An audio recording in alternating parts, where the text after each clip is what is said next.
Coming up on AOPA Live this week, we'll show you the side of David Clark you don't know. Pretty soon we'll meet the new boss.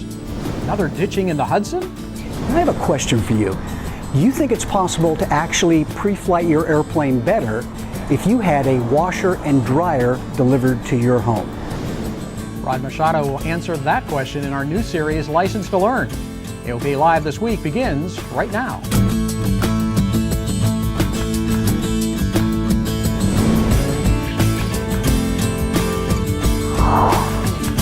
Hello everyone and welcome to AOPA Live this week. I'm Tom Haynes. FAA boss Michael Huerta will soon have a new boss. That's because Secretary of Transportation Raymond LaHood said this week that he's quitting. The lone Republican left in President Obama's cabinet was appointed in the beginning of the president's first term. LaHood listed new regulations on pilot fatigue as one of his top accomplishments as Transportation Secretary. The FAA giveth and the FAA taketh away. In Alaska, the agency is now turning off all remaining direction find stations. The FAA decommissioned DFs in the lower 48 in 2007, but the friendly feds are giving Alaskans a new search and rescue service. They call it Enhanced Special Reporting Service.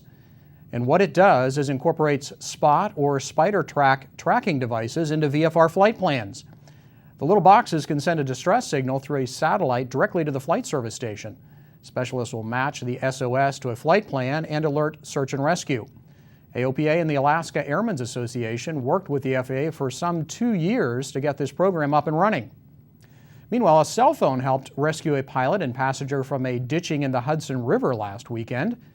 Denise DePrister-Koch was making her second flight of the day through the Hudson River corridor past New York City. She had just bought a Cherokee 6 and was giving rides to friends. The engine quit suddenly, and from the low altitude mandated in the corridor, she had little time to do anything but establish a best glide and attitude for water ditching. We're in the water, we're filling up. Okay. We're going to have to now.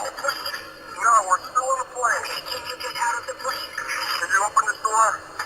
We're going to go to the rear of the plane. Okay. The plane is filling up. Okay.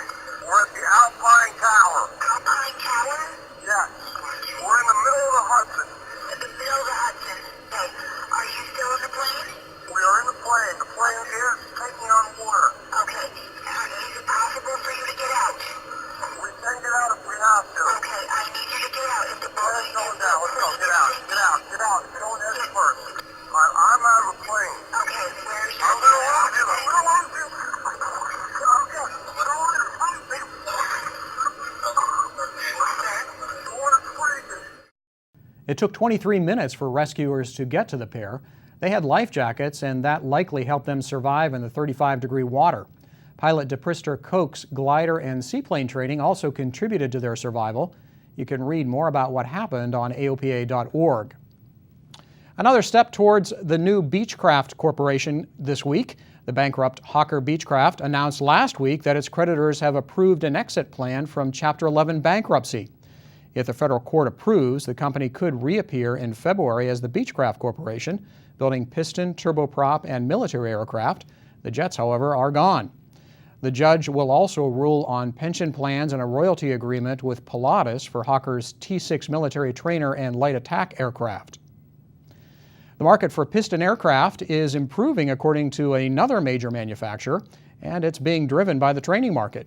We know there's a global shortage of pilots. And because of the global shortage of pilots, there's a big demand on the flight schools. They're going to need more equipment. Some of the flight schools, the equipment's old.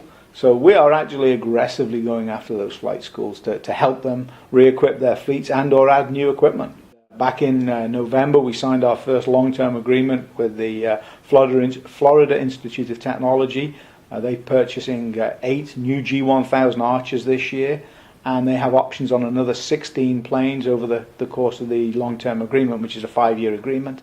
And speaking of training, this week we begin a new series here on AOPA Live this week. We call it License to Learn. Twice each month, Rod Machado will give you a tip to make your flying safer or more proficient. This week, Rod asks us a rather bizarre question. I have a question for you. Do you think it's possible to actually pre-flight your airplane better if you had a washer and dryer delivered to your home? Well, let me show you how I think it is. Several months ago, my wife and I had a washer and dryer delivered to our home, and after the installation, when they were pushed back up against the wall under a shelf, I was a little concerned that the exhaust ducting from the dryer might have been compressed. So I asked the installer to pull the dryer out a little bit so I could take a look and see what was going on back there. And he said, well, you really don't have to do that. Here's what he did. He reached into his pocket, pulled out his phone, his smartphone, I might add.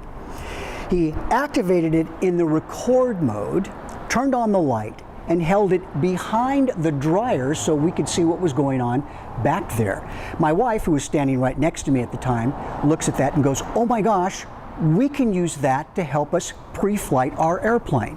And she was absolutely correct. Let me show you how it works on this thing. Sometimes during the pre-flight, you can't see what's going on in the dark corners and crevices underneath the hood, and that's where this thing comes in handy. Let's take a look inside. The way this works is, bring the recorder up, make sure it's in record mode, turn on the recording light, and you don't even have to hit the record button. Now your camera becomes an extended pair of eyes, in particular, a pair of eyes with their own light source. This makes it easy to look behind or around the components of the engine where you cannot ordinarily see the pre-flight. And when pre-flighting larger airplanes, having a lot of real estate under the hood, you'll find this technique especially helpful for looking deeper into the recesses of your machine, allowing for a quick inspection of tubes, hoses, wires, and fittings. Now this works especially well at night because, well, it gets dark at night. And even with a flashlight, sometimes it's hard to see in those small crevices underneath your cowling. So use your smartphone to help you do a smart pre-flight. Clever idea, Rod. Thanks a lot. We'll look forward to the next one. And we'll have a new license to learn in our February 14th show. Be sure to watch for it. And one other quick training tip. The FAA has just revised and updated the Instrument Flying Handbook. The IFR Bible has more on GPS, including GPS approaches and using GPS in place of ground-based nav aids. You can download the handbook from faa.gov/library/manuals/aviation. Well, coming up after the break, what you may not know about David Clark and the youngest formation team flying. Welcome back. You're watching AOPA Live this week. When you think of civilian formation pilots, what comes to mind? Perhaps RV builders or ex-military pilots? AOPA Live's Paul Harrop found a team of light sport formation pilots that breaks that mold. They're only 18. In the skies over Florida, it's not rare to see an airplane or even a formation. But one team has something special. Two of the guys that are flying with us here today got their pilot's licenses last year when they were 17 years old. And they're here at the air show performing precision coordinated flying in formation. Meet Team Breezer. Flying in the left and right wing positions are Angel Castellanos and Phillip Herrington, both just 18. They've trained to fly close precision formation. And you are gritting your teeth and clenching your butt cheeks about as tight as they ever have been before. And you're just, you're watching it and you're with the finest detail. And when you get out, you feel like you've worked a whole day. It can be tense at times, especially around in Florida with all the thermals. And after a while, though, you get used to it, you kind of get the feel for it, and it gets a lot more natural after a while. The idea of starting young pilots into formation training isn't new. The precedent is set by the military. We teach in the military formation flying very early in someone's flying career. As civilians, we see formation as being an advanced thing, but in the military it was taught right out of the box. And getting other young people to think out of the box is one of the team's goals. I really enjoy being out here and being able to show other high school kids that they can be me. I'm not some superhero, I'm not, Top Gun. You can do it too. And then tell them how they can do it. These guys are what you get when you mix young people in aviation. In Sebring, Florida, Paul Harrop, AOPA Live. You may remember last week we reported that Angel Castellanos of Team Breezer was awarded a Seaplane Pilots Association scholarship. It's a first for the light sport aircraft market, an all-composite propeller made by Sensonic specifically for Van's RV aircraft. The semi-scimitar-shaped propeller weighs just 18 pounds, and the pitch can be adjusted on the ground in just a few minutes to maximize performance for either climb or cruise. The company said that this is the first all-composite propeller to meet the ASTM standard. Enterprise Rent-A-Car is now the sponsor of the AOPA Airports Directory. Enterprise will give AOPA members the ability to directly reserve a car at more than 3,000 airports through a link in the online directory on AOPA Airports.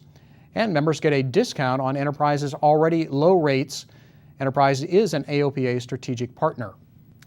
If you think ear cups and microphones got the David Clark Company started, you don't know Clark. Jim Moore went to Worcester, Massachusetts to get to the rest of the story. That pale green headset has become an icon, and those who wear it have something in common with Austrian daredevil Felix Baumgartner. Specifically, it has to do with the sophisticated pressure suit that kept Baumgartner alive as he broke the sound barrier in October. GA pilots around the world will easily recognize what's in my hand here. This is what David Clark is known for. The story behind this other David Clark product starts long before the company sold its first GA headset in 1975. It has nothing to do with general aviation. In 1960, Colonel Joe Kittinger successfully jumped from an open gondola at 102,800 feet. With Stratos, we sought to push that envelope higher and actually supported a mission wherein Felix Baumgartner, the balloon pilot, jumped from 128,100 feet successfully. This was a project that was conceived to evaluate the next generation of escape systems, including pressure suits that will be required to protect astronauts and aviators flying at extreme altitudes. U-2 pilots wear David Clark pressure suits, still being made today, and David Clark has protected pilots and astronauts throughout the history of American aerospace. And over the years, we've built a variety of different configurations of equipment, including capstan partial pressure suits, and full pressure suits. The archive room gives us the ability to preserve a lot of those designs.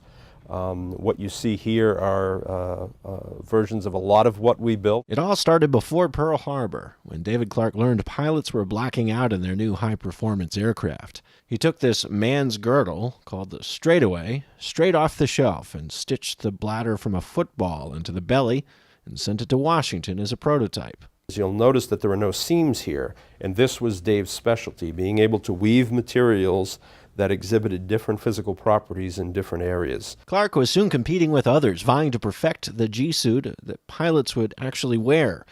This version, modeled by an unknown person, most likely a company employee, helped propel Clark's design into deployment. And that fundamental design led to what is now the standard cutaway NIG suit that military pilots use every day when flying. The headset you might wear today is descended from the ear protectors Clark developed for the U.S. Navy, urgently in need as the jet age arrived and the flight deck got loud and crowded.